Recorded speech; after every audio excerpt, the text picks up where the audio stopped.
come over here about my job in GI because I never really talked very much about it.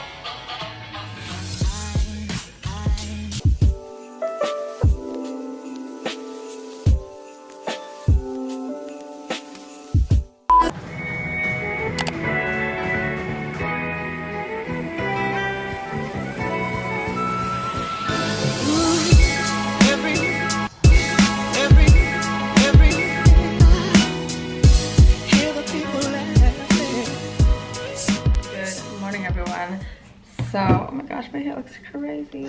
So today it is Monday, December 4th. I sent out a bunch of emails regarding our hair and makeup, and I will be blocking a room for our guest. Set up these things. After that, I'm gonna be talking with my bridesmaids just so they know everything that's happening. But yeah, that's the plan for today. A lot more wedding planning. Sending out our invites. You obviously can't see it. People's addresses. Did quite a few things today. I booked our room block for our wedding. We are now sending off the last of our save the dates. So this will be it for our save the dates, and then we won't have to send again until our invites, which will probably be closer to around 3 months. Little post office. Where do you drop it? Right in there? So I changed because we're going to go shopping. I transferred my credits from my Amex, so I got $1,500 to spend at Apple. So I'm gonna try and see if I can get a new iPhone, because for those of you who don't know me, I have an iPhone 11 and it has 64 gigabytes. And whenever I don't bring my vlog camera, there's no way that I'm gonna get any footage because I have no storage available ever on this phone. So we're gonna do today. Alex wants to check out Nordstrom. Yeah, Macy's and Nordstrom. Macy's and Nordstrom for more wedding stuff. A lot of people out and about today.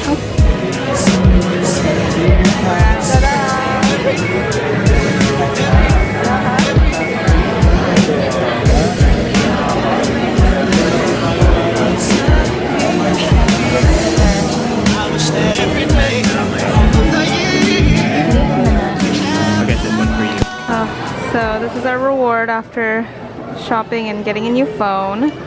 Got marugami udon. It looks so good. I got the beef with some bok choy on the side, and then Alex got something else, the nikutama. And then you use it. Nice. Look at the little dinner Alex made.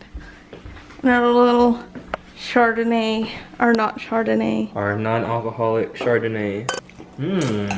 Yummy. Home from my all-staff meeting at my psych NP job, and I don't know, just for me to like get to know everyone, I guess. But Alex and I are gonna do some more wedding planning. We have essentially every single room blocked in our wedding block. On our end, we gave everyone the resources to essentially find like a place to stay in our bridal party, and pretty much everyone was able to, you know, figure that out. We just need to plan, I think, like the day of timeline.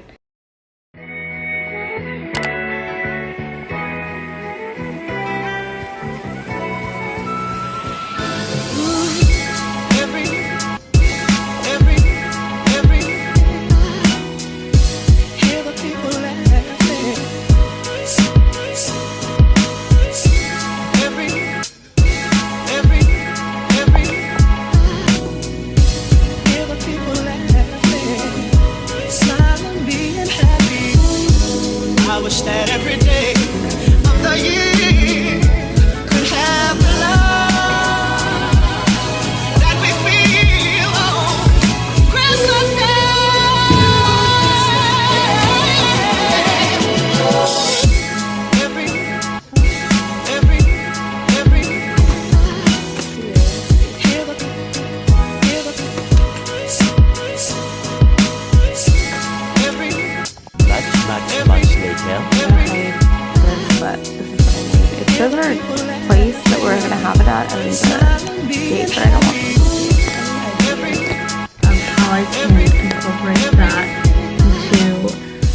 invites, let me know.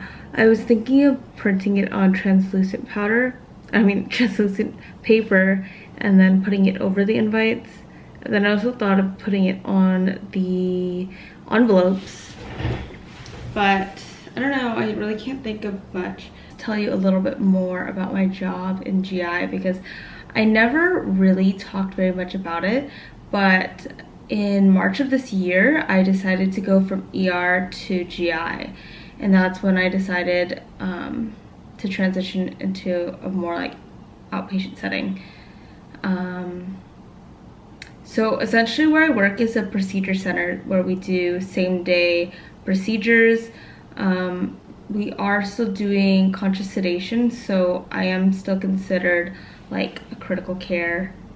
I wouldn't even say critical care nurse, but I have the critical care skills per se because I have the ACLS and like the PALS and such credentialing, and they make us keep up with that so that we are able to respond to incidents that happen that are ACLS certified nurses can only do. So yeah, so I am technically, I think my title is a gastrointestinal, oh my god, what even is my title? I don't even know. But I'm a GI nurse. I work at the GI lab in specific. I actually work just on the clinic side. I don't work on the hospital side, and that's only because I'm per diem, meaning I don't work on a frequent basis, so I don't have a set schedule. So as a GI nurse, we do pre-op, intra-op, post-op, and paracentesis. So let's start with paracentesis because it's not really as related to the rest of the department.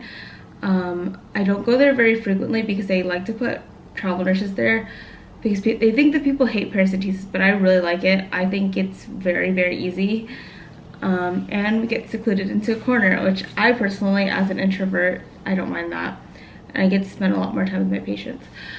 So as a paracentesis nurse, or being assigned to that position, there are usually 4 cases scheduled and the ratio is 2 patients per 1 nurse.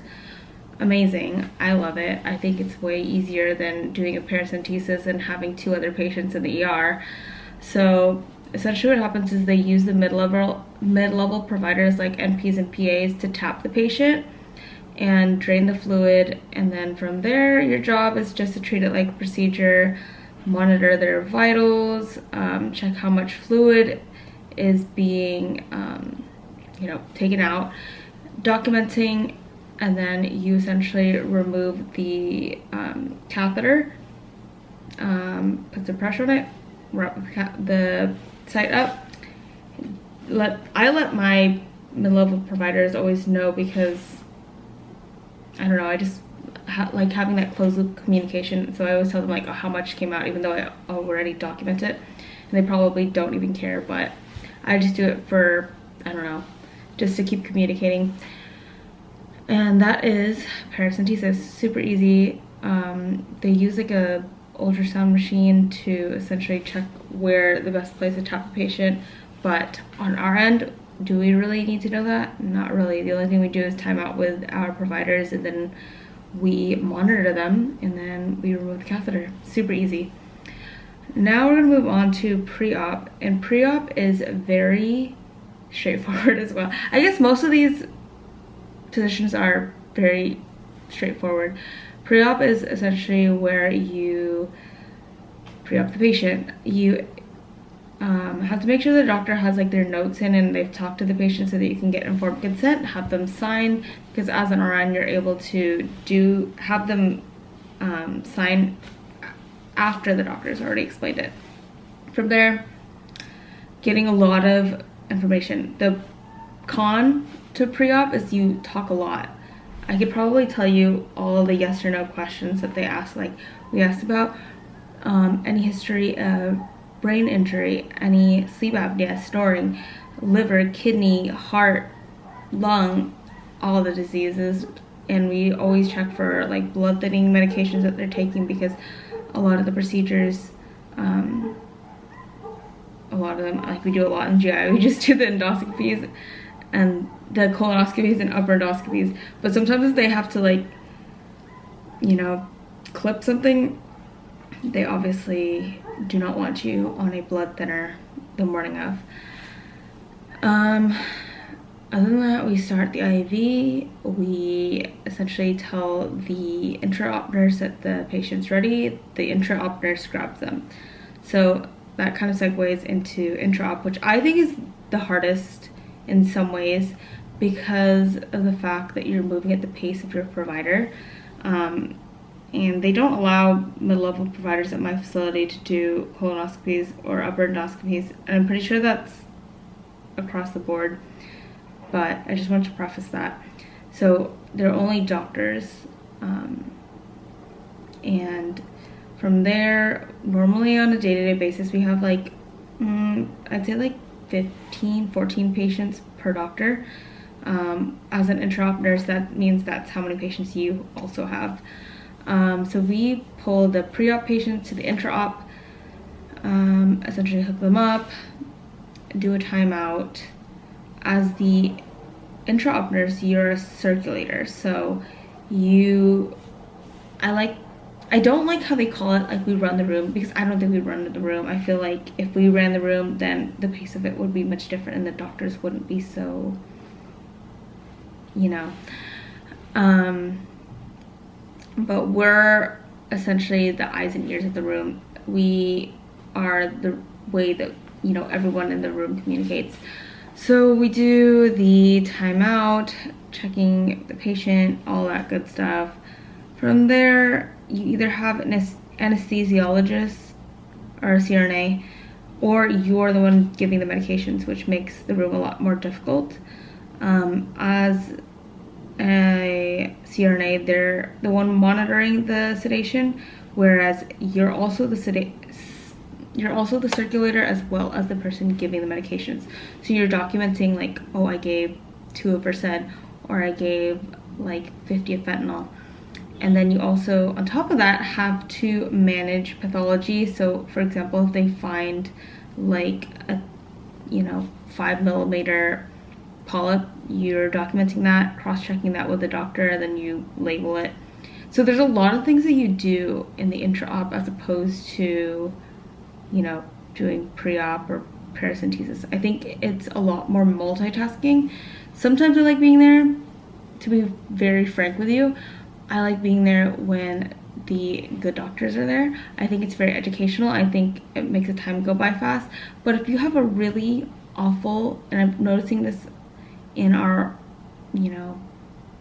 older doctors, because I feel like nowadays with the younger doctors, they're trained to have much better bedside manner and they're much better communicators. So I very much do applaud all the doctors that are, a lot newer.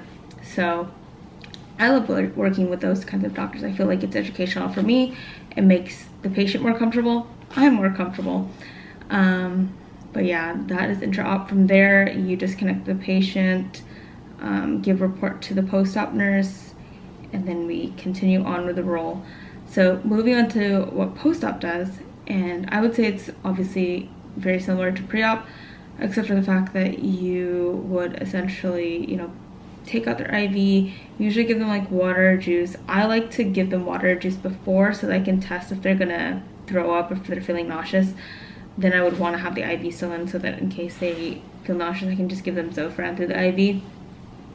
You call their family, make sure that they're on their way. If the family doesn't pick up and all the nurses are gone, because we do close the clinic at 5 or 6, I believe, and if you don't, you get sent to the ER, which sucks, but that's why we always try to call the family as soon as the patient comes out. From there, we are just monitoring vitals, giving them all the results, because you do get your colonoscopy and upper endoscopy results quite quickly. And then from there, you walk the patient out, because they are supposed to be able to walk out on their own.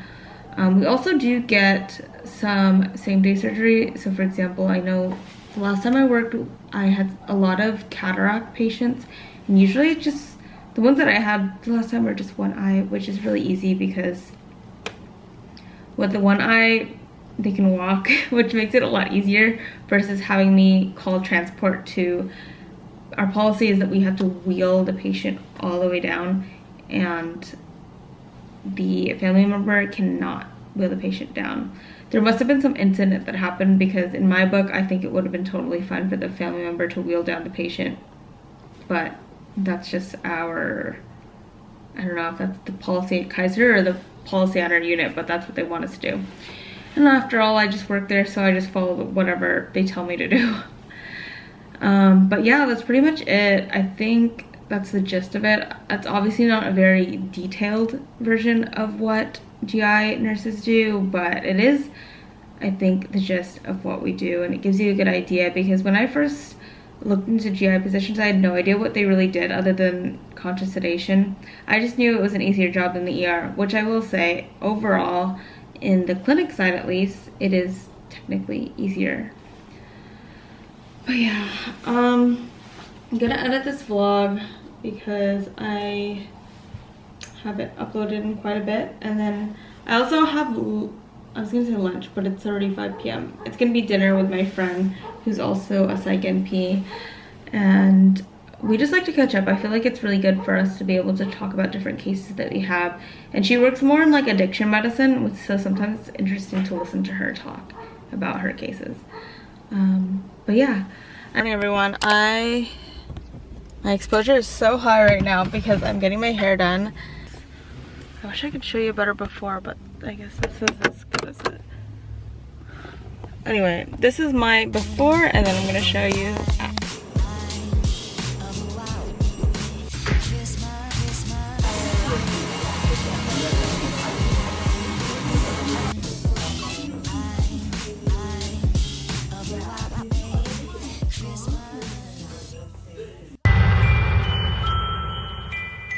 Merry Christmas, you filthy animal. I don't want